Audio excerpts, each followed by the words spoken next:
ನಮಸ್ಕಾರ ಸ್ನೇಹಿತರೆ, ನಾನು ನಿಮ್ಮ ನಿತಿನ್ ಕುಮಾರ್. ಸ್ನೇಹಿತರೆ, ನಾನು ಈ ಚಾನಲ್ ಸ್ಟಾರ್ಟ್ ಮಾಡಿ ಇದು ಮೊದಲನೇ ವಿಡಿಯೋ ನಾವು ಅಪ್ಲೋಡ್ ಮಾಡ್ತಾ ಇರೋದು. ನಾನು ಈ ಚಾನಲ್ ಸ್ಟಾರ್ಟ್ ಮಾಡೋಕ್ಕೆ ಕಾರಣ ಏನಪ್ಪ ಅಂದರೆ, ನಾವು 11th and 12th ಅಂದರೆ ನಾವು ಫಸ್ಟ್ ಪಿ ಯು ಮತ್ತು ಸೆಕೆಂಡ್ ಪಿ ಯು ಇದ್ದಾಗ ನಮಗೆ ಕನ್ನಡದಲ್ಲಿ ಗೈಡೆನ್ಸ್ ಕೊಡೋಂಥವ್ರು ಯಾರೂ ಇರಲಿಲ್ಲ. ನಾವು ನಾರ್ಮಲಾಗಿ ನಾವು ಓದ್ತಿದ್ದಿದ್ದೇ ನಾವು ಹಿಂದಿ ಅಂದರೆ ರಜತ್ ಅರೋರಾ ಅಂತ ಬೇರೆ ಲ್ಯಾಂಗ್ವೇಜಿಂದ ನಾವು ನೋಡಿ ಕನ್ವರ್ಟ್ ಮಾಡ್ಕೋಬೇಕಾಗ್ತಿತ್ತು. ಸೊ ಅಂಥ ಕಾರಣದಿಂದ ನಾವು ನಿಮಗಾಗಿ ನೀವು ನಮ್ಮನ್ನು ಕೇಳಿಸ್ಕೊತೀರ ಅನ್ನೋ ಹೋಪ್ ಇಟ್ಕೊಂಡು ನಿಮಗಾಗಿ ಶುರು ಮಾಡ್ತಾ ಇರೋ ಚಾನಲ್ಲು. ನಿಮ್ಗೆ ಒಳ್ಳೆ ನಾಲೆಡ್ಜ್ ಕೊಡಬೇಕು ಅಂತ ಆಸೆಯಿಂದ ಶುರು ಮಾಡಿರೋ ಅಂಥ ಚಾನಲ್ಲು. ಸಪೋರ್ಟ್ ಮಾಡಿ ದಯವಿಟ್ಟು. ಥ್ಯಾಂಕ್ ಯು ಸಪೋರ್ಟ್ ವಿಡಿಯೋ ನೋಡ್ತಾ ಇರೋದಕ್ಕೆ. ಜಸ್ಟ್ ಡೈವ್ ಇಂಟು ದ ಟಾಪಿಕಲ್ಲಿ ಡೈವ್ ಹಾಕೋಣ. ಸೊ ಸ್ನೇಹಿತರೆ, ಈ ವಿಡಿಯೋದ ಮೈನ್ ಕಾನ್ಸೆಪ್ಟ್ ಏನಪ್ಪ ಅಂದರೆ ನೆಕ್ಸ್ಟ್ ಏನು. So what is the main concept ಅಂದರೆ, ನಾನು ಏನು ಮಾತಾಡಬೇಕು ಅಂತ ಅನ್ಕೊತಿದ್ದೀನಿ ಅಂದರೆ, 10ನೇ ಕ್ಲಾಸ್ ಆದಮೇಲೆ ಏನು ಮಾಡಬೇಕು ಅಂತ ಗೊತ್ತಿಲ್ದಿರಾನೆ 10ನೇ ಕ್ಲಾಸ್ ಮುಗಿಸ್ಬಿಡ್ತಾ ಇರ್ತೀವಿ. ಸೊ 10ನೇ ಕ್ಲಾಸ್ ಆದಮೇಲೆ ಏನು ಮಾಡಬೇಕು ಅಂತ ತಿಳ್ಕೊಂಡು ಹೋಗಬೇಕು. ಯಾಕೆ ಅಂದರೆ 10ನೇ ಕ್ಲಾಸ್ ಮುಗಿದಾದ್ಮೇಲೆ 2 ತಿಂಗಳು ರಜದಲ್ಲಿ ಡಿಸಿಷನ್ ಮಾಡಿಬಿಡ್ತೀನಿ ಅಂತ ಅಂದ್ಕೊಂಡು ಮುಂದಕ್ಕೆ ನುಗ್ಗೋದೇನೋ ನುಗ್ತೀವಿ. ಬಟ್ 10ನೇ ಕ್ಲಾಸ್ ಮುಗಿದಾದ್ಮೇಲೆ ರಜದಲ್ಲಿ ನೆಂಟರು ಫ್ರೆಂಡ್ಸು ಅವರು ಇವರು ಅಂತ ಯಾರ್ಯಾರೋ ಬರ್ತಾರೆ. ಬಂದು ತಲೆಗೆ ಹಾಕ್ಬಿಟ್ಟು ಏನೇನೋ ಡಿಗ್ರಿ ತಗೊಳಕ್ಕೆ ಇದು ಮಾಡ್ತಾರೆ. ಅವ್ರು ಹೇಳಿದ್ದಾರೆ ಅಂತ ಅವ್ರು ಮಾಡ್ತಿದ್ದಾರೆ ಅಂತ ಹೇಳ್ಬಿಟ್ಟು ತಗೊಂಡಿದ್ದೀರಾ ಅಂದರೆ ಮುಂದೆ ಸಫರ್ ಆಗೋದು ನೀವು. ಸೊ ನಿಮಗಾಗಿ ನಾನು ಒಂದು ಸ್ವಲ್ಪ ಗೈಡೆನ್ಸ್, ಒಂದು 10 ನಿಮಿಷದ ವೀಡಿಯೋನೋ 12 ನಿಮಿಷದ ವೀಡಿಯೋನೋ ನಾನು ಮಾಡ್ತೀನಿ. ಆ ವೀಡಿಯೋಗೆ ನೀಟಾಗಿ ನೋಡ್ಕೊಳ್ರಿ. ನೋಡಿಬಿಟ್ಟು ನಿಮ್ಮ ಡಿಸಿಷನ್ ನೀವೇ ತಗೊಳ್ರಿ. ನೀವು ಬೇರೊಬ್ಬರ ಕೈಯಲ್ಲಿ ಕಲ್ಲಾಗಬೇಡಿ. So let's start the topic. So ಏನಪ್ಪ ಅಂದರೆ, ಈಗ 10ನೇ ಕ್ಲಾಸ್ ಓದ್ತಿರೋ ನನ್ನ ತಮ್ಮಂದಿರಿಗೆ ತಂಗಿರಿಗೆ ಹೇಳ್ತಾ ಇರೋದು, ಡೈರೆಕ್ಟಾಗಿ ಶುರು ಮಾಡೋಣ. First step, you are in 10th standard. 10ನೇ ಕ್ಲಾಸಲ್ಲಿ ನೀವಿದ್ದೀರಾ, ಓಕೆನಾ? 10ನೇ ಕ್ಲಾಸ್ ಮುಗಿಸೋ ಒಳಗಡೆನೇ ಒಂದು ಡಿಸಿಷನ್ಗೆ ಬಂದುಬಿಡ್ರಿ. ಒಂದು 2% ಕಡಿಮೆ ಆದರೂ ಪರವಾಗಿಲ್ಲ. 10ನೇ ಕ್ಲಾಸ್ ಆದಮೇಲೆ ಅದನ್ನು ಇದು ಮಾಡ್ಕೋಬೋದು. ಬಟ್ ಡಿಸಿಷನ್ ರಾಂಗ್ ಆದರೆ ಮಾತ್ರ I am sure you will pay for this. ಇದಕ್ಕಾಗಿ ನೀವು ತಿಂತೀರ. ಯಾಕೆ ಅಂದರೆ ಡಿಸಿಷನ್ ಪರ್ಫೆಕ್ಟ್ ಆಗಿರಬೇಕು. ಸೊ ಫಸ್ಟ್ ಥಿಂಗ್ ಏನಪ್ಪ ಅಂದರೆ, 10ನೇ ಕ್ಲಾಸ್ ಆದಮೇಲೆ ಬರೋದು ನಮ್ಮ ಕರ್ನಾಟಕದ ಎಜುಕೇಷನ್ ಬೋರ್ಡ್ ಪ್ರಕಾರ PUC ಅನ್ನೋದು ಬರುತ್ತೆ. ಸೊ ನಮ್ಮ PUCಯಲ್ಲಿ 3 ಶಾಸ್ತ್ರಗಳು ಬರ್ತವೆ. ತ್ರೀ ಕೋರ್ಸಸ್ ಬರ್ತವೆ, 3 different courses. You will dive into 3 different courses. 3 different ಕೋರ್ಸಸ್ಗೆ ಡೈವ್ ಆಗ್ತೀವಿ. ಏನು ಆ 3 ಡಿಫ್ರೆಂಟ್ ಕೋರ್ಸಸ್ಸು? ನಮ್ಮ ಎಲ್ಲ ಪೇರೆಂಟ್ಸಿಗೆ ಅಚ್ಚುಮೆಚ್ಚಾದ, ನಮ್ಮ ನೆಂಟರುಗಳಿಗೆ ತುಂಬ ಇಷ್ಟವಾದ ಫಸ್ಟ್ ಥಿಂಗ್ ಸೈನ್ಸ್, ವಿಜ್ಞಾನ ಶಾಸ್ತ್ರ. Science, these people deals with engineers, doctors, science related ಎಲ್ಲ ಕಾನ್ಸೆಪ್ಟ್ಸ್ ಹತ್ರ ಇವರು ಡೀಲ್ ಮಾಡ್ತಾರೆ. ಆ್ಯಂಡ್ ಸೆಕೆಂಡ್ ಕಾನ್ಸೆಪ್ಟ್ ಬಂದುಬಿಟ್ಟು ಕಾಮರ್ಸ್, ವಾಣಿಜ್ಯ ಶಾಸ್ತ್ರ.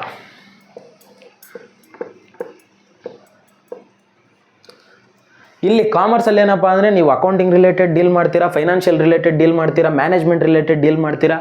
ಆ್ಯಂಡ್ ಸೋ ಕಾಲ್ಡ್ ಲೈಕ್ ಮ್ಯಾನೇಜ್ಮೆಂಟ್ಗೆ ಸಂಬಂಧಪಟ್ಟಿದ್ದು ಎಲ್ಲ ಡೀಲ್ ಮಾಡ್ತೀರಾ. ಆ್ಯಂಡ್ ಥರ್ಡ್ ಥಿಂಗ್ ಬರೋದೇ ನಮ್ಮ ಆರ್ಟ್ಸ್, ಹ್ಯುಮ್ಯಾನಿಟೀಸ್ ಬರುತ್ತೆ. ಈ ಆರ್ಟ್ಸಲ್ಲಿ ಏನಪ್ಪ ಅಂದರೆ ನಾವು ಸೈಕಾಲಜಿ ಬಗ್ಗೆ ಡೀಲ್ ಮಾಡ್ತೀವಿ. ಆ್ಯಂಡ್ ಅದರ್ ಥಿಂಗ್ ಏನಪ್ಪ ಅಂದರೆ political science, history, statistics, archaeology, ಆ ಥರ ಡಿಫ್ರೆಂಟ್ ಟಾಪಿಕ್ಸ್ ಮೇಲೆ ಡೈವ್ ಮಾಡ್ತೀವಿ.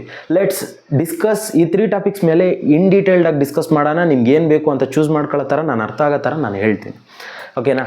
ಸೊ ನಾನೊಂದು ಹೇಳೋದೇನಪ್ಪ ಅಂದರೆ, ಏನೋ ಸೈನ್ಸ್ ಅಂದಿದ ತಕ್ಷಣ JEE ನೀಟು, ಕಾಮರ್ಸ್ ಅಂದಿದ ತಕ್ಷಣ CA ಆಗಿಬಿಡಬೇಕು, ಆರ್ಟ್ಸ್ ಅಂದಿದ ತಕ್ಷಣ IPS IAS ಅಂತ ಹೇಳ್ಬಿಟ್ಟು ಸುಮ್ಮನೆ ಒಂದೇ ಸೆಕ್ಟರ್ ಮೇಲೆ ನುಗ್ಗೋದಲ್ದಿರ, ಈ ಒಂದು ಸಬ್ಜೆಕ್ಟ್ಸ್ ಆಗಲಿ ಕೋರ್ಸಸ್ ಆಗಲಿ ಹೆಂಗೆ ನೋಡಬೇಕು ಅಂದರೆ, ನಮಗೆ ಜ್ಞಾನ ತುಂಬಿಸುವಂಥದ್ದನ್ನು ನೋಡಬೇಕು ನಾವು, ಓಕೆನಾ? These are the fuel stations which fill the fuel in our brain. ನಮ್ಮ ಬ್ರೈನಲ್ಲಿ ಜ್ಞಾನವನ್ನು ತುಂಬಿಸುವಂಥದ್ದಾಗಿ ನಾವು ನೋಡಿದರೆ I am damn sure you will learn something. ನೀವು ಓದಿ ಕಲ್ತಿದ್ದ ದಿವಸ ನಿಮಗೆ ಉದ್ಯೋಗ ಸಿಗುತ್ತೆ, ನೀವು ಜಾಬ್ ಪಡಿತೀರಾ. ಇಲ್ಲ ಅಂದರೆ ಸುಮ್ಮನೆ ಓದ್ತೀರಾ, ಹೋಗ್ತೀರಾ, ಬರ್ತೀರಾ, ನಿದ್ದೆ ಮಾಡ್ತೀರಾ, ಏನು ಮಾಡೋಕ್ಕಾಗಲ್ಲ. ಅದಕ್ಕೆ ಹೇಳ್ತಿದ್ದೀನಿ. ಸೊ ಕೋರ್ಸ್ ಯಾವ್ದು ಚೂಸ್ ಮಾಡ್ಕೊತೀರಾ ಅನ್ನೋದಕ್ಕಿಂತ ಜಾಸ್ತಿ ಇಂಪಾರ್ಟೆಂಟು ಓದ್ತಿದ್ದೀರಾ ಇಲ್ವಾ ಅನ್ನೋದು ಇಂಪಾರ್ಟೆಂಟ್ ಆಗುತ್ತೆ. ಸೊ ಇದನ್ನು ಮೈಂಡಲ್ಲಿ ಇಟ್ಕೊಂಡು ಓದಂಗಿದ್ರೆ ಯಾವ್ದು ಓದ್ತೀರಾ ಅಂದರೆ, ಸೈನ್ಸ್ ತಗೊಂಡಿದ್ದೀನಿ ಅಂತ ದೊಡ್ಡದಾಗಿ ಹೇಳ್ಕೊಳ್ಳೋದಲ್ಲ. ಸೈನ್ಸ್ ತಗೊಂಡು ಓದಿರೋ ಸ್ಟೂಡೆಂಟು ಕಾಮರ್ಸ್ ತಗೊಂಡು ಓದಿರೋ ಸ್ಟೂಡೆಂಟ್ಗಿಂತ ಗ್ರೇಟ್ ಏನಲ್ಲ. ಅರ್ಥ ಆಯ್ತಾ?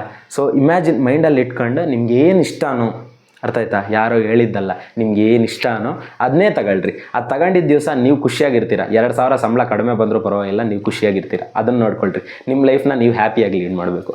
ಸೊ ಜಾಸ್ತಿ ಹೇಳೋದು ಬೇಡ, ನೆಕ್ಸ್ಟು ಟಾಪಿಕ್ ಡೈವ್ ಆಗೋಣ. ಅದೇ ಸೈನ್ಸಲ್ಲಿ ಇನ್ ಡೀಟೇಲ್ಡಾಗಿ ನೋಡೋಣ ನಾವು.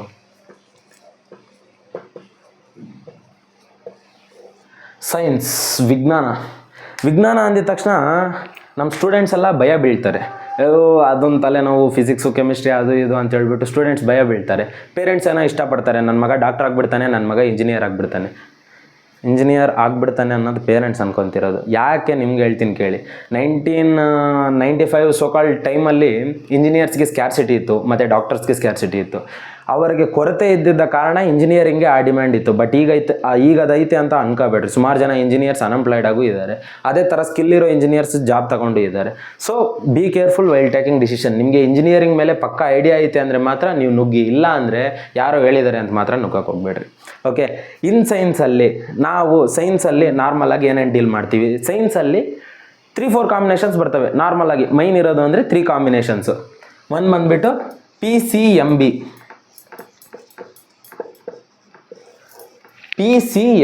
ನೆನ್ಪಿಟ್ಕೊಳ್ಳಿ ಇದನ್ನು. ಸೆಕೆಂಡ್ ಬಂದುಬಿಟ್ಟು PCME, ಥರ್ಡ್ ಬಂದುಬಿಟ್ಟು PCMC. ಏನಿದು PCMB, PCMC, PCME ಏನಪ್ಪ ಅಂದರೆ, PCMBಯಲ್ಲಿ ವಿಲ್ ಡೀಲ್ ವಿತ್ 4 ಸಬ್ಜೆಕ್ಟ್ಸ್. ಯಾವಪ್ಪ 4 subjects? P physics, C chemistry, M mathematics and B for biology. Okay, PCMB ಇದನ್ನು ಯಾರು ಮಾಡ್ತಾರೆ ಜಾಸ್ತಿ?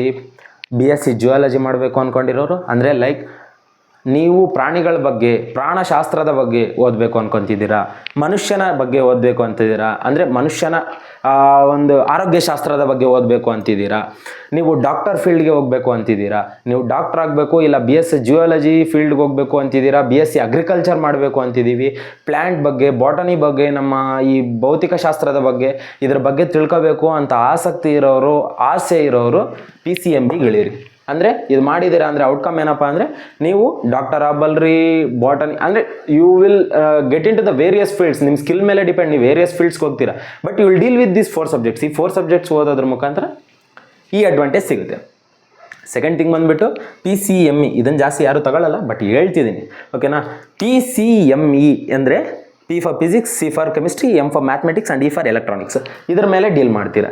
ಇದನ್ನು ತಗೊಂಡ್ರು ನೀವು ಇಂಜಿನಿಯರಿಂಗ್ ಫೀಲ್ಡ್ ಅಂತ, ಎಲೆಕ್ಟ್ರಿಷಿಯನ್ ಫೀಲ್ಡ್ ಅಂತ, ಅವು ಇವು ಅಂತ ಹೇಳ್ಬಿಟ್ಟು ಡೀಲ್ ಮಾಡ್ತೀರಾ. You will deal with physics related content ಜೊತೆ ಜಾಸ್ತಿ ಡೀಲ್ ಮಾಡ್ತೀರಾ. ಆ್ಯಂಡ್ ಥರ್ಡ್ ಥಿಂಗ್ ಬಂದುಬಿಟ್ಟು PCMC ಅಲ್ಲೇನಪ್ಪ? P for physics common, C for chemistry common, M for mathematics ಅದು ಕಾಮನ್. ಡೆಡಿಕೇಟ್ಸ್ ಕಂಪ್ಯೂಟರ್ ಸೈನ್ಸ್ ಬಗ್ಗೆ ಓದ್ತೀರಾ. C++, ಜಾವಾ, ಪೈಥಾನ್, ಕೋಬಾಲ್ಟ್ ಇದ್ರ ಮೇಲೆ ಓದ್ತೀರಾ. ಸೊ ಇಲ್ಲಿಂದ ಅಡ್ವಾಂಟೇಜ್ ಏನಪ್ಪ ಅಂದರೆ, ನೀವು ಡಾಕ್ಟರ್ ಆಗಬೇಕು ಅಂದರೆ PCMB ತಗೊಳ್ರಿ, ಇಂಜಿನಿಯರ್ ಆಗಬೇಕು ಅಂದರೆ PCMC ತಗೊಳ್ರಿ. ಸೈನ್ಸಲ್ಲಿ ಇದೊಂದೇ ಆಲೋನ್ ಆಪ್ಷನ್ ಅಲ್ಲ. ಯಾರನ್ನ ಕೇಳಿದ್ರು ಡಾಕ್ಟರು ಇಂಜಿನಿಯರ್ ಅಲ್ತಾರೆ. ಸೈಂಟಿಸ್ಟ್ ಆಗ್ಬೋದು. You can be the scientist. ನೀವೊಂದು ಸೋಕಾಲ್ಡ್ ರೆಸ್ಪೆಕ್ಟಿವ್ ಪೊಸಿಷನ್ಸಲ್ಲಿರ್ಬೋದು. ಅಂದರೆ ಏನು, ನಮ್ಮ ಕರ್ನಾಟಕದ ನೇಚರ್ ಮೇಲೆ ರಿಸರ್ಚ್ ಮಾಡೋರಾಗಲಿ, ನಮ್ಮ ಕರ್ನಾಟಕದ ಗಣಿಗಾರಿಕೆ ಮೇಲೆ ರಿಸರ್ಚ್ ಮಾಡೋಂಥವ್ರಾಗಲಿ, ನಮ್ಮ ಕರ್ನಾಟಕದ ಭೂಮಿಯ ಒಳಗಿನದಲ್ಲಿರೋದ್ರ ಮೇಲೆ ರಿಸರ್ಚ್ ಮಾಡೋಂಥವ್ರಾಗಲಿ, ನಮ್ಮ ಇಂಡಿಯಾ ರಿಲೇಟೆಡ್ ಆದರೂ ಆಗ್ಬೋದು. ಹೇಳೋಕ್ಕಾಗಲ್ಲ. ನೀವು ಇಂಥ ತಗೊಂಡು ಚೆನ್ನಾಗಿ ಓದಿದ್ದೀರಾ ಅಂದರೆ ಒಂದು ದಿವಸ ಇಸ್ರೋದಲ್ಲಿ ಬೇಕಿದ್ರೂ ಸೇರ್ಕೊಬೋದು. I am damn sure. ಓಕೆನಾ? ಇದು ಸೈನ್ಸ್ ರಿಲೇಟೆಡು. ಇದ್ರ ಮೇಲೆ ಹೋಗಿದ್ದೀವಿ ಅಂದರೆ ನಾವು ನಾರ್ಮಲಾಗಿ ಡೀಲ್ ಮಾಡೋದು ಇಂಜಿನಿಯರಿಂಗ್ ಹೋಗ್ತೀವಿ. ಇಂಜಿನಿಯರಿಂಗ್ ಅಂದರೆ not only normal engineering, civil engineering, interior designing, computer engineering, genetics engineering, aeronautic engineering ಅಂದ್ರೆ ಗೊತ್ತು ನಿಮಗೆ, ಏರೋಪ್ಲೇನ್ಸ್ ಡೀಲ್ ಮಾಡೋದು, ಮ್ಯಾನುಫ್ಯಾಕ್ಚರಿಂಗ್ ಮತ್ತು ಅದರ ರಿಲೇಟೆಡ್ ಡೀಲ್ ಮಾಡ್ತಾರೆ. ಜೆನೆಟಿಕ್ಸ್ ಇಂಜಿನಿಯರಿಂಗ್ ಅಂದರೆ ಹ್ಯೂಮನ್ ಜೀನ್ಸ್, ಅನಿಮಲ್ ಜೀನ್ಸ್ ಇದ್ರ ಮೇಲೆ ಡೀಲ್ ಮಾಡ್ತಾರೆ. ಇಂಟೀರಿಯರ್ ಡಿಸೈನಿಂಗ್ ಅಂದರೆ ಇನ್ಸೈಡ್ ಹೌಸ್ ಹೆಂಗಿರಬೇಕು ಅನ್ನೋದು, ಅದು the part of the engineering. Computer engineering ಅಂದರೆ ಸಾಫ್ಟ್ವೇರ್ ಇಂಜಿನಿಯರ್ಸ್ ಆಗ್ತೀರಾ, ಹಾರ್ಡ್ವೇರ್ ಇಂಜಿನಿಯರ್ಸ್ ಆಗ್ತೀರಾ. ಹಾರ್ಡ್ವೇರ್ ಅಂದರೆ ಮದರ್ ಬೋರ್ಡ್, ಆ ಥರ ಪಾರ್ಟ್ಸ್ ಮೇಲೆ ಡಿಪೆಂಡ್ ಆಗುತ್ತೆ. ಆ್ಯಂಡ್ ಸಿವಿಲ್ ಇಂಜಿನಿಯರು ಅಂದರೆ ಬಿಲ್ಡಿಂಗ್ ಕಟ್ಟೋದು, ತಾಪಿ ಮೇಸ್ತ್ರಿ ಅಂತಲ್ಲ, ಬಿಲ್ಡಿಂಗ್ ಕಟ್ಸೋದು, ಅದರ ಪ್ಲಾನಿಂಗ್ ರಿಲೇಟೆಡ್ ಇದು ಮಾಡ್ತೀರಾ. ಆ್ಯಂಡ್ PCMB ಮಾಡಿದ್ರೆ ಡಾಕ್ಟರ್ ಆಗ್ತೀರಾ. Doctor in the sense veterinary doctor ಆಗಿರ್ಬೋದು. ಅದು ಬಿಟ್ಟರೆ ನೀವು ಹ್ಯೂಮನ್ ರಿಲೇಟೆಡ್ ಡಾಕ್ಟರ್ ಆಗಿರ್ಬೋದು. ಅಂದರೆ ವೇರಿಯಸ್ ಟೈಪ್ಸ್ ಇದ್ದಾವೆ. ನ್ಯೂರಾಲಜಿಸ್ಟ್, ಗೈನಕಾಲಜಿಸ್ಟ್, ಅವು ಇವು ಅಂತ ಹೇಳ್ಬಿಟ್ಟು ಸುಮಾರಿದ್ದಾವೆ. ENT ಡಾಕ್ಟರ್ ಅಂತ ಈ ಥರ ಅದ್ರ ಮೇಲೆ ಸ್ಪೆಷಲೈಸೇಷನ್ ಮಾಡ್ಕೊಂಡು ಮುಂದಕ್ಕೆ ಬೆಳಿಬೋದು. ಅಂದರೆ ನೀವು ಫಸ್ಟ್ ಈ PU ಅಲ್ಲಿ ನೀವು ಈ ಬೇಸ್ ಮೇಲೆ ಫೋಕಸ್ ಮಾಡಿದ್ದೀರಾ ಅಂದರೆ ನೀವು ಮುಂದಕ್ಕೆ ಬೆಳಿತೀರಾ. ಏನು, ಯಾವ ಫೀಲ್ಡ್ಗೆ ಹೋಗಬೇಕು ಅನ್ನೋ ಇದ್ರ ಮೇಲೆ ಐಡಿಯಾ ಸಿಗ್ಬಿಡುತ್ತೆ ನಿಮಗೆ. ಸೊ ಸೈನ್ಸ್ ಮುಗೀತು, ನೆನ್ಪಿಟ್ಕೊಳ್ಳಿ. ಸೈನ್ಸ್ ಒಂದೇ ಆಪ್ಷನ್ ಅಲ್ಲ. ಆ್ಯಂಡ್ ಸೆಕೆಂಡ್ ಬರ್ತದೆ ನಮ್ಮ ಕಾಮರ್ಸ್.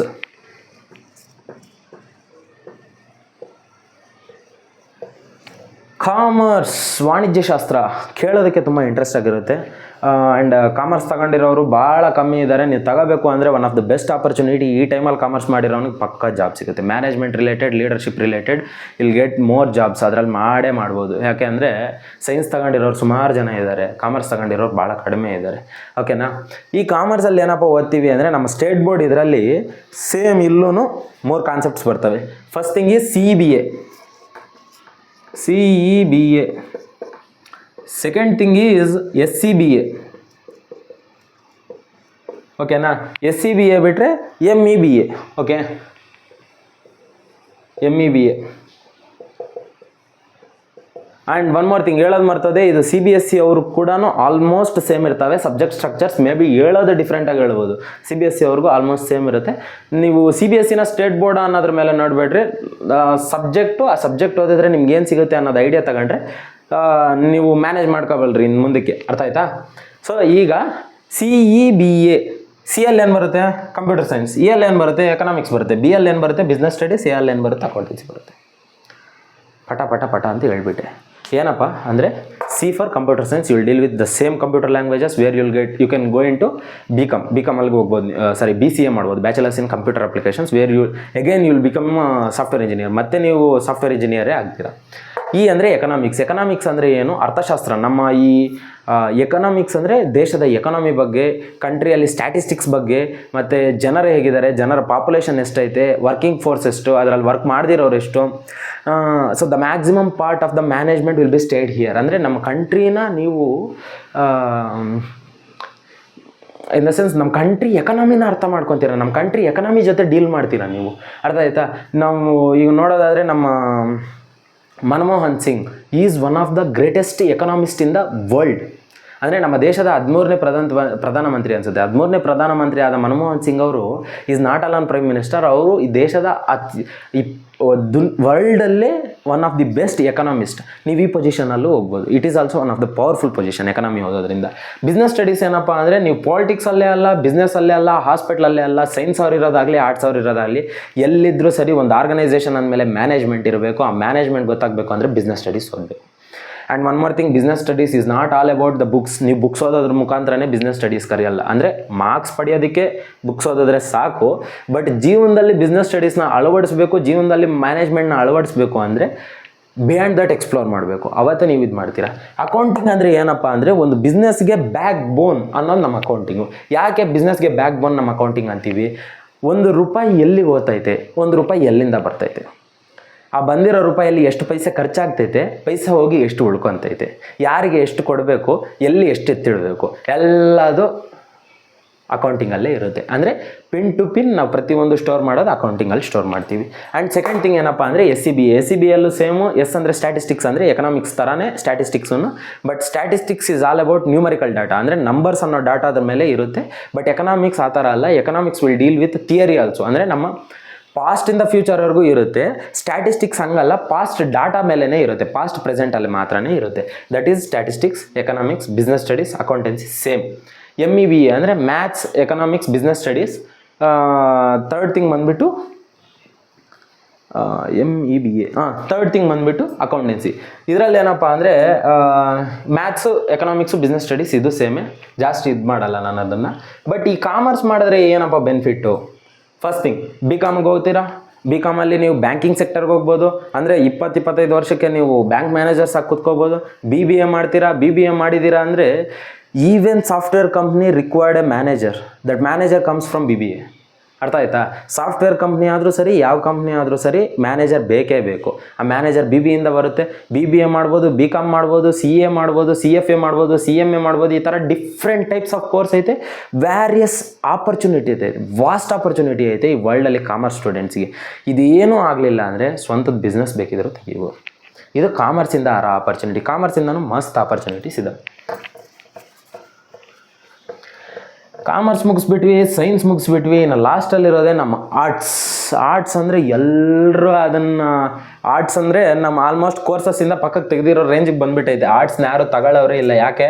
ಆರ್ಟ್ಸ್ ಅಂದರೆ ಏನೋ ಚೀಪಾಗಿ ನೋಡ್ತಾರೆ. But Indian mentality, Indian parental ಮೆಂಟ್ಯಾಲಿಟಿಗೆ ಯಾವತ್ತೂ ಅದನ್ನೇ ಫಿಕ್ಸ್ ಆಗಬೇಡ್ರಿ ಅದೇ ನಿಜ ಅಂತ. ಅದು ನಿಜಾನೂ ಇರ್ಬೋದು, ಸುಳ್ಳು ಇರ್ಬೋದು. ಒಂದು ಸತಿ ರಿಸರ್ಚ್ ಮಾಡಿ ನೋಡಿ, ನಿಮ್ಮ ಸ್ವಂತ ಬ್ರೈನಿಂದ ಯೋಚನೆ ಮಾಡಿ ನೋಡಿ. ಯಾಕೆ ಆರ್ಟ್ಸ್ ಅಷ್ಟು ಪ್ರಾಮುಖ್ಯತೆಯನ್ನು ವಹಿಸುತ್ತೆ ಅಂದರೆ, ನಮ್ಮ ದೇಶದ ಹಿನ್ನೆಲೆ, ಅಂದರೆ ನಮ್ಮ ದೇಶದಲ್ಲಿ ಹಿಂದೆ ಏನಾಯಿತು ಅನ್ನೋದು ತಿಳ್ಕೊತೀಯ, ಮುಂದೆ ಏನಾಗ್ಬೋದು ಅನ್ನೋದು ತಿಳ್ಕೊತೀಯ, ಪ್ರೆಸೆಂಟಲ್ಲಿ ಏನು ನಡೀತೈತೆ ಅನ್ನೋದು ತಿಳ್ಕೊತೀಯ. ಈ ಆರ್ಟ್ಸಲ್ಲಿನೂ ಸೇಮ್.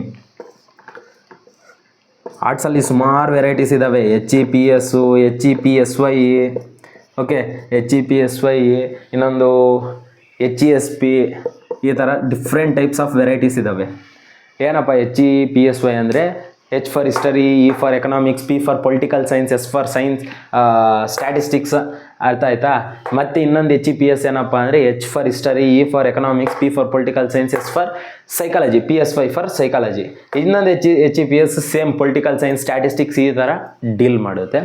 ಈ ಡಿಫ್ರೆಂಟ್ ಕಾಂಬಿನೇಷನ್ಸ್ ನೀವು ಚೂಸ್ ಮಾಡ್ಕೊಳ್ಳೋ ಮುಂಚೆನೇ ಹೆಂಗೆ ಚೂಸ್ ಮಾಡ್ಕೋಬೇಕು ಅಂದರೆ, ನಿಮ್ಮ ಫ್ಯೂಚರ್ಗೆ ಹೆಲ್ಪ್ಫುಲ್ ಆಗೋ ಥರ ಚೂಸ್ ಮಾಡ್ಕೊಳ್ರಿ. ಹೆಂಗೆ ಅಂದರೆ, ನಮ್ಮ ಈ 10ನೇ ಕ್ಲಾಸ್ ಬರೋ ಅಂದರೆ ಇದು ಮುಗೀತಿದ್ದು ಇಲ್ಲಿ.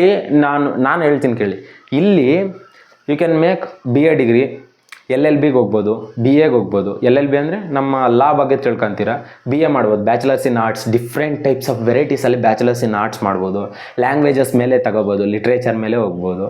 ಇದು ಬಿಟ್ಟರೆ BHM ಮಾಡ್ತೀರಾ. BHM ಅಂದರೆ bachelor in hotel management. BSW ಮಾಡ್ತೀರಾ ಅಂದರೆ ಬ್ಯಾಚುಲರ್ ಇನ್ ಸೋಷಿಯಲ್ ವರ್ಕ್. ಇದು ಇಲ್ಲ ಸರ್, ನಾನು ಪೊಲಿಟಿಕಲ್ ಸೈನ್ಸ್ ಓದ್ಬಿಟ್ಟು ನಾನು ಪಾಲಿಟಿಕ್ಸ್ಗೆ ಹೋಗ್ತೀನಿ ಅಂದರೆ, you'll lead commerce and science people also. ಎಲ್ಲರೂ ನೀವೇ ಲೀಡ್ ಮಾಡ್ತೀರಾ ಪೊಲಿಟಿಕಲ್ ಸೈನ್ಸ್ಗೆ ಹೋಗಿದ್ದೀರಾ ಅಂದರೆ. ಸರ್ ಅದು ಇಲ್ಲ ಸರ್, ನಾನು ಕಾಮರ್ಸೋ ಇಲ್ಲ ಆರ್ಟ್ಸೋ ಮಾಡಿಬಿಟ್ಟು ನಾನು UPSC, union public service commission, UPSCಗೆ ಹೋಗ್ತೀನಿ, IAS, IPS ಅಧಿಕಾರಿ ಆಗ್ತೀನಿ ನಾನು, ಇಲ್ಲ KPSCಗೆ ಹೋಗ್ತೀನಿ, KAS, KPS ಅಧಿಕಾರಿ ಆಗ್ತೀನಿ ನಾನು, ಜನರನ್ನ ಲೀಡ್ ಮಾಡ್ತೀನಿ ಅಂತ ನೀವು ಅಂತೀನಿ ಅಂದರೆ, you can get into this field. ಅಂದರೆ ನೀವು ಇದರಲ್ಲಿ ಎಲ್ಲದನ್ನು ರೀಡ್ ಮಾಡ್ತೀರಾ. ರೀಡ್ ಮಾಡಿಬಿಟ್ಟು ಸಬ್ಜೆಕ್ಟ್ಸ್, ಡಿಫ್ರೆಂಟ್ ಸಬ್ಜೆಕ್ಟ್ಸ್ನ ರೀಡ್ ಮಾಡಿಬಿಟ್ಟು ಅದನ್ನು ಅರ್ಥ ಮಾಡಿಕೊಂಡು ನಮ್ಮ ದೇಶಕ್ಕೆ ಏನು ಬೇಕು, ದೇಶದ ಪೌರರಿಗೆ ಏನು ಕೊಡಬೇಕು ಅನ್ನೋದು ಅರ್ಥ ಮಾಡಿಕೊಂಡು will get into IAS, IPS ಫೀಲ್ಡ್ಗೆ ಹೋಗ್ತೀರಾ. ಅರ್ಥ ಆಯ್ತಾ? Apart from all of this, ನಾನು ನಿಮ್ಗೊಂದು ಹೇಳೋದೇನಪ್ಪ ಅಂದರೆ, ಕೋರ್ಸ್ ಚೂಸ್ ಮಾಡ್ಕೊಳ್ಳೋವಾಗ ಹೆಂಗೆ ಚೂಸ್ ಮಾಡಬೇಕು ಗೊತ್ತಾ? 10ನೇ ಕ್ಲಾಸ್ ಮುಗಿಯೋ ಒಳಗಡೆ, 10th standard, before 10th standard ಮುಗಿಯೋ ಒಳಗಡೆ ಕೂತ್ಕೊಳ್ಳಿ. ಒಂದು 2-3 ಡೇಸ್ ಕೂತ್ಕೊಳ್ಳಿ, ಪರವಾಗಿಲ್ಲ. 2-3 ಡೇಸ್ ಕೂತ್ಕೊಂಡು ನೀಟಾಗಿ ಯೋಚನೆ ಮಾಡಿ, ಚಿಕ್ಕವಳಿಂದ ಏನು ಟಾಪಿಕ್ಸ್ ಮೇಲೆ ನಿಮ್ಗೆ ಇಂಟ್ರೆಸ್ಟು, ಏನದ್ರ ಮೇಲೆ ನಿಮ್ಗೆ ಎನರ್ಜಿ, ಏನಂದರೆ ನಿಮ್ಗೆ ಇಷ್ಟ, ಏನು ತಿಳ್ಕೊಳ್ಳೋದ್ರ ಮೇಲೆ ನೀವು ಖುಷಿಯಾಗಿರ್ತೀರ. ತಿಳ್ಕೊಂಡು ಈಗ ತಿಳ್ಕೊಂಡಿರೋದಕ್ಕೆ ಏನು ಡಿಗ್ರಿ ಮಾಡಬೇಕು. ಅರ್ಥ ಆಯ್ತಾ? ಆ ಏನು ಡಿಗ್ರಿ ಮಾಡಿದ್ರೆ ಏನು ಜಾಬ್ ಸಿಗುತ್ತೆ, ಏನು ಜಾಬ್ ಮಾಡ್ತಾಯಿದ್ರೆ ನಿಮಗೆ ಖುಷಿ ಆಗುತ್ತೆ. ಯಾರೋ ಒಬ್ಬ ಸೋಕಾಲ್ಡ್ ಪರ್ಸನ್ ಇರ್ತಾನೆ, ಅವ್ರಿಗೆ ಫಾರೆಸ್ಟ್ ಅಂದರೆ ಇಷ್ಟ ಇರುತ್ತೆ, ಆನಿಮಲ್ಸ್ ಅಂದರೆ ಇಷ್ಟ ಇರುತ್ತೆ. ಅಟ್ ದ ಸೇಮ್ ಟೈಮ್ ದೇಶಕ್ಕೆ ಒಳ್ಳೆ ಸರ್ವಿಸ್ ಕೊಡಬೇಕು ಅಂತಿರ್ತಾನೆ. ಹೋಗ್ರಿ, ಆರ್ಟ್ಸ್ ತಗೊಳ್ರಿ, ಇಲ್ಲ ಕಾಮರ್ಸ್ ತಗೊಳ್ರಿ, ದೇಶದ ಬಗ್ಗೆ ತಿಳ್ಕೊಳ್ರಿ, UPSC ಬರೀರಿ. UPSC ಸೆಲೆಕ್ಟ್ ಆದಮೇಲೆ IFS, ಇಂಡಿಯನ್ ಫಾರೆಸ್ಟ್ ಸರ್ವಿಸ್ ಆಗ್ರಿ. ಫಾರೆಸ್ಟ್ನ ಡೀಲ್ ಮಾಡ್ತೀರಾ, ಡೀಲ್ ವಿತ್ ಅನಿಮಲ್ಸ್. ಅರ್ಥ ಆಯ್ತಾ? KS ಆಗ್ತೀನಿ ಸರ್, ಇಲ್ಲ ಸರ್ IAS ಆಗ್ತೀನಿ, KS ಆಗ್ತೀನಿ. ಆಗಿ ಒಂದು ಡಿಸ್ಟಿಕ್ ನಿಮ್ಮ ಕಂಟ್ರೋಲಲ್ಲಿರುತ್ತೆ. You will be the guide for the district. ಆ ಡಿಸ್ಟಿಕ್ ಡೆವಲಪ್ಮೆಂಟ್ಗೆ ನೀವೇ ಅಡಿಪಾಯ ಆಗ್ತೀರಾ. ಇಲ್ಲ ಸರ್ ಇಂಜಿನಿಯರ್ ಆಗ್ತೀನಿ, ಇಂಜಿನಿಯರ್ ಆದರೂ ಒಳ್ಳೆ ಆಪರ್ಚುನಿಟೀಸ್ ಐತೆ. ಸರ್ ಇಲ್ಲ ಸಾಫ್ಟ್ವೇರ್ ಇಂಜಿನಿಯರ್ ಆಗ್ತೀನಿ. ದೇಶದ ದೊಡ್ಡ ದೊಡ್ಡ ಧನಿಕರನ್ನು ಸೃಷ್ಟಿ ಮಾಡಿರೋದೇ ನಮ್ಮ ಸಾಫ್ಟ್ವೇರ್ ಇಂಜಿನಿಯರು. ಸಾಫ್ಟ್ವೇರ್ ರಿಲೇಟೆಡ್ ಮಾಡೋ ಅಂಥವ್ರು. ಮಾರ್ಕ್ ಜಕರ್ಬರ್ಗ್ ಫೇಸ್ಬುಕ್ಕನ್ನು ಕಂಡಿಡ್ದ, 23 ಇಯರ್ಸ್ಗೆ ಬಿಲಿಯನಿಯರ್ ಆಗಿ ಕೂತ್ಕೊಂಡ. ಮಾಡ್ಬೋದು ಇಂಜಿನಿಯರ್ ಆದರೆ. ಇದಲ್ಲ ಸರ್ ನಾನು ಸ್ಟಾಕ್ ಮಾರ್ಕೆಟ್ಗೆ ಹೋಗ್ತೀನಿ, ಹೋಗಿ ಕಾಮರ್ಸ್ ತಗೊಳ್ರಿ, ಬನ್ನಿ, deal with the candles, deal with the charts, ಬುಲ್ಲಿಶಾ ಬಿಯರಿಶಾ ಮಾರ್ಕೆಟ್ ನೋಡೋಣ, ಡೀಲ್ ಮಾಡೋಣ, ಅದ್ರ ಮೇಲೆ ಪ್ರಾಫಿಟ್ ಹೊಡಿಯೋಣ. ಏನು ಹೇಳ್ತೀನಪ್ಪ ಅಂದರೆ, ಇವರು ಹೇಳಿದ ಮಾತುಗಳು ಕೇಳಿಬಿಟ್ಟು ಡಿಸಿಷನ್ ತಗೋಬೇಡ್ರಿ. ನಿಮ್ಮ ಡಿಸಿಷನ್ ತಗೊಳ್ಳೋಕೆ ಮುಂಚೆ ಹುಷಾರಾಗಿ ಕೇರ್ಫುಲ್ಲಾಗಿ ತಗೊಳ್ರಿ. ಅದು ಹೇಗಿರಬೇಕು ನಿಮ್ಮ ಡಿಸಿಷನ್ನು ಅಂದರೆ, ನಿನ್ನ ಲೈಫನ್ನು, ಫ್ಯೂಚರ್ ಲೈಫ್ ಏನಿರುತ್ತೆ ಅದು ಖುಷಿಯಾಗಿ ಸಾಗಬೇಕು. ಒಳ್ಳೆ ಸ್ಯಾಲ್ರಿ ಸಿಗಬೇಕು, at the same cost life ಹ್ಯಾಪಿಯಾಗಿ ಸಾಗಬೇಕು, ಸ್ಯಾಟಿಸ್ಫ್ಯಾಕ್ಷನ್ ಇರಬೇಕು. ಇದು ನನಗೆ ಇಷ್ಟ ಇಲ್ಲ ಮಾಡ್ತಿದ್ದೀನಿ ಅನ್ನೋ ಥರ ಇರಬಾರ್ದು. ಇದು ನಿನ್ಗೆ ಇಷ್ಟ ಐತೆ, ಪ್ರತಿಯೊಂದು ನೀನು ತಗೊಂಡ ನಿರ್ಣಯ ಚೆನ್ನಾಗೈತೆ, ಇಷ್ಟ ಐತೆ, ಮಾಡ್ತಿದ್ದೀನಿ ಅನ್ನೋ ಥರ ಇರಬೇಕು. ಆವಾಗ this will be work out for you. ಈ 3 ಕೋರ್ಸಸ್ನ ಬೇಕು ಅಂದರೆ ಇನ್ನೊಂದು ಸತಿ ವೀಡಿಯೋ ನೋಡಿರಿ. 3 ಕೋರ್ಸಸ್ ಬಗ್ಗೆ ಇನ್ಫಾರ್ಮೇಷನ್ ನೀಟಾಗಿ ಕಲೆಕ್ಟ್ ಮಾಡ್ಕೊಳ್ರಿ. ನಾನು ಹೇಳಿದ ಕಂಟೆಂಟ್ ಇಷ್ಟ ಆದರೆ ನನಗೆ ಸಪೋರ್ಟ್ ಮಾಡಿರಿ, ಲೈಕ್ ಮಾಡಿರಿ, ಶೇರ್ ಮಾಡಿರಿ, ಸಬ್ಸ್ಕ್ರೈಬ್ ಮಾಡಿರಿ. ಅಷ್ಟೇವರೆಗೂ ನಾನು ಇದೊಂದೇ ಅಲ್ಲ, ಸಬ್ಜೆಕ್ಟ್ಸ್ ಮೇಲೆ ನಾನು ಸಬ್ಜೆಕ್ಟ್ಸ್ ತಗೋಬೇಕು ಅಂತಿದ್ದೀನಿ. ಅಂದರೆ commerce related courses, accountancy, economics, business studies related ತಗೋಬೇಕು ಅಂತಿದ್ದೀನಿ. ಡೇ ಟು ಡೇ ನನ್ನ ಚಾನಲ್ನ ನೋಡ್ತಾ ಇರ್ರಿ. ಅದಲ್ದಿರ ಕರೆಂಟ್ ಅಫೇರ್ಸು ಅಪ್ಡೇಟ್ ಮಾಡೋಕ್ಕೆ ಟ್ರೈ ಮಾಡ್ತೀನಿ. ನನ್ನ ಕೈಯಲ್ಲಿ ಎಷ್ಟಾದರೆ ಅಷ್ಟು ಇನ್ಫಾರ್ಮೇಷನ್ ನಿಮ್ಗೆ ಕೊಡೋಕ್ಕೆ ಟ್ರೈ ಮಾಡ್ತೀನಿ ನಾನು. ಶೇರ್ ಮಾಡಿ, ಸಪೋರ್ಟ್ ಮಾಡಿ, ಸಬ್ಸ್ಕ್ರೈಬ್ ಮಾಡಿ. Thank you. Good night.